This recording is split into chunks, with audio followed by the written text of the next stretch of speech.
By 2050, 1 million people could be living on Mars. This is not what I am saying, this is what Elon Musk said in 2020. But Mars is not like Earth. It's a planet covered in dust and carbon dioxide, where temperature can drop to minus 87 degrees Celsius at night. There is no breathable air, no liquid water, and no environment where humans can survive naturally. Every second on Mars would depend on machine and life support system. So why are scientists so obsessed with Mars? What challenges would humans face while living there? And most importantly, is colonizing Mars even possible?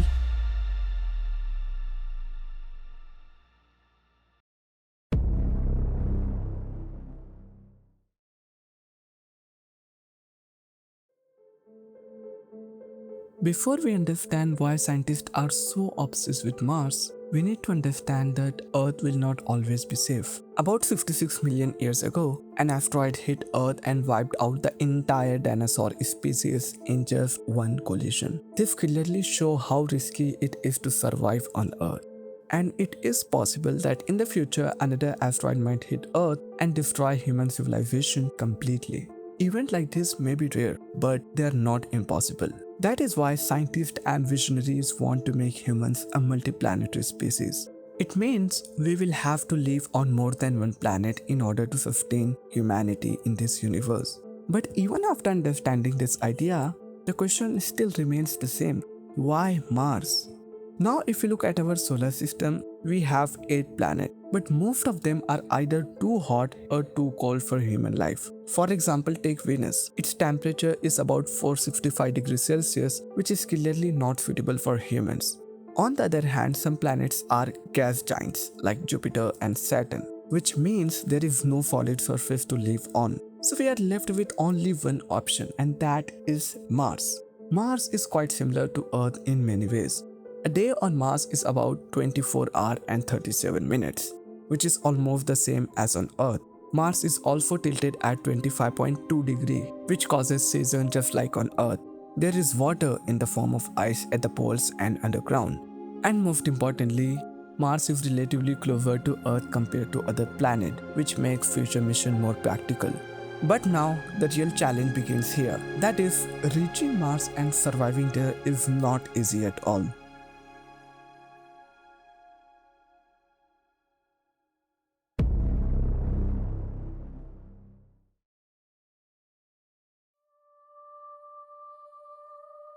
Mars is about 225 million kilometers away from Earth on average. In order to land there, we need to travel for about 6 to 9 months in a rocket, because both planets are revolving around the Sun in their different orbit.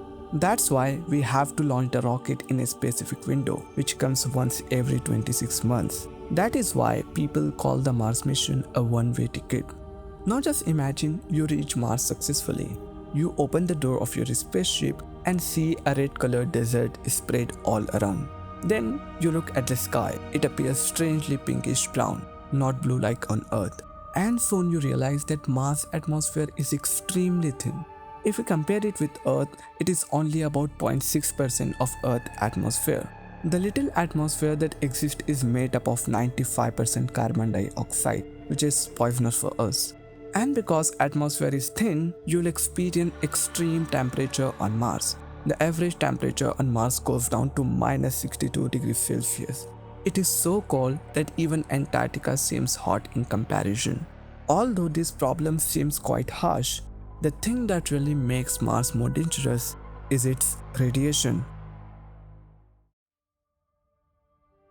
Around 4 billion years ago, Mars lost its magnetic field, and since then, it has been constantly exposed to radiation. In Earth's case, radiation coming from the Sun and from outside the solar system is deflected by Earth's magnetic field. This magnetic field acts as a protective shield for us. But on Mars, there is no strong global magnetic field. And because of this, the surface is directly exposed to radiation. And this radiation increases the risk of cancer. Another big problem is water. Yes, water does exist on Mars, but not in a way we can use it easily. Most of it is locked in the form of ice at the pole and underground. The temperatures are extremely low, so water stays frozen most of the time. Even if we try to melt it, The thin atmosphere on Mars makes it unstable. It can quickly turn into vapor instead of staying in liquid form. On top of that, the available water is not pure. It is mixed with dust and fall, which means it cannot be used directly for drinking and daily needs. After living for several months on Mars, you will realize that your bones becoming brittle because they lose mineral at a rate of about 1 to 1.5% per month. This happens because your body is not under the same force of gravity as it is on Earth. Without enough pressure and moment, your body slowly makes your bone weaker instead of keeping them strong. Over time, your bone lose their strength and become fragile. Now, the question is, if Mars is so dangerous, then why do we want to go there? And most importantly, how will we go there?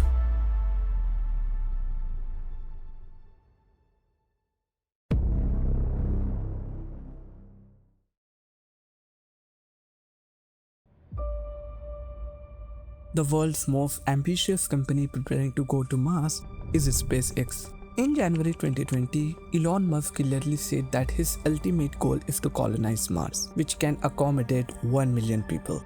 SpaceX has built a rocket called Starship, which is the most powerful and largest rocket ever built. It is so powerful that it can carry a payload of 100 to 150 metric tons. And the best part about this rocket is that it is completely reusable. This means that just like an airplane flies again and again, this rocket can also be used repeatedly, due to which the cost is reduced drastically.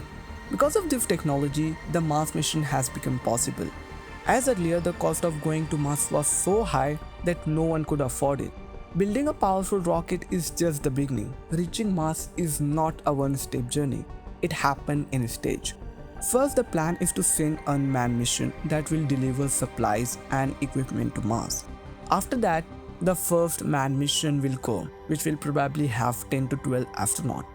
Their task is to set up basic infrastructure on Mars, such as installing habitat modules, setting up an oxygen generation system, and installing solar panels. Reaching Mars is only half the challenge. The real question is how we will survive there. According to the plan, initially astronauts will live in prefabricated habitats that will be sent from Earth. Because these are artificially made, we will be able to control the temperature inside them. Oxygen will be supplied and there will be radiation protection. However, this is not a long-term solution because sending so much material from Earth is very expensive. That is why scientists are working on a technique called in situ resource utilization, which means using local Martian material for construction. Even with local resources, Mars is still a hostile world. Scientists are planning to build underground habitat that will protect us from harmful radiation and help maintain temperature. Another fascinating concept is 3D printing, which will be used to build structure. The idea is simple. We send large 3D printer to Mars that will build structure using Martian soil.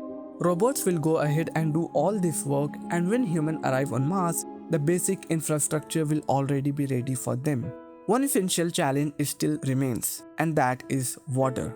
As I have already said, water is present on Mars in large quantities. So the plan is to dig the ground using drill, heat the ice, convert it into water, and then purify it for use. When you step back and look at all of this, it is clear how far we have come. This was just science fiction a few decades ago, and now it is becoming reality. We are the generation that will witness the transition from Earth to a multi-planetary civilization, and that alone is enough to give goosebumps to realize how lucky we are born in this time.